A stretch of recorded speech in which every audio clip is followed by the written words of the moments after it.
করেও আল্লাহ আমাদেরকে এমন কঠিন তওবা দেয় নাই। আল্লাহ বলে বান্দারে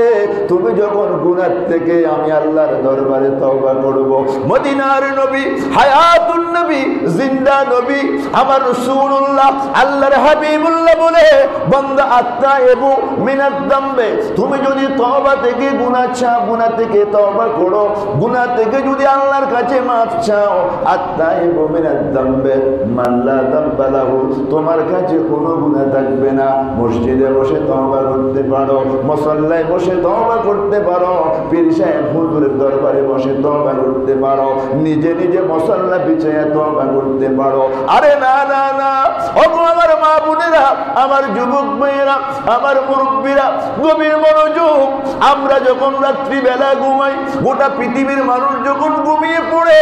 আমরা যখন রাত 12টার পরে কিছু আল্লাহর বান্দা আছে তারা যখন মুসল্লার মধ্যে দাঁড়িয়ে যায়, আমার আল্লাহ তখন ডাক দিয়ে ফেরেশতাদেরকে বলে, ও বান্দা, ও ফেরেশতা, তোরা তো বলেছিলি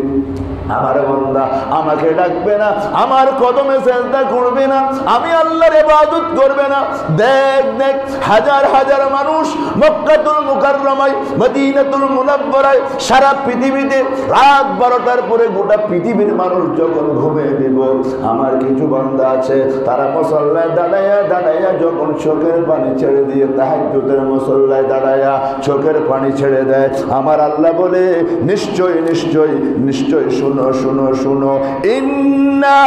দামাতুল আসি তুত্তি গাদাবার রাব, আমি আল্লাহর একটা জাহাজ আছে, রহমতের জাহাজ। ওই জাহাজ সমুদ্র দিয়ে চলে না, বঙ্গোপসাগর দিয়ে চলে না, ওই জাহাজ কোন নদী দিয়ে চলে না। আমি আল্লাহর একটা রহমতের জাহাজ আছে। আমার যখন গজব এসে যায়, আমার যখন রাগ এসে যায়, আমি আল্লাহর যখন গুসা এসে যায়, আমার বান্দা বান্দিনী মেয়ে লোক এবং পুরুষ লোকরা যখন নিজের গুনার কথা খেয়াল করে মুসল্লায় বসে, মসজিদে বসে, ঘরের কর্নারে বসে দু চোখের পানি যখন ছেড়ে দেয়, আমি আল্লাহর রহমতের জাহাজটা আমার গুনেগার বান্দার চোখের পানি দিয়ে আমি চালাইয়া দিয়া তার জীবনের সমস্ত গুনাহগুলা সেকেন্ডের মধ্যে মাফ করে দেয়।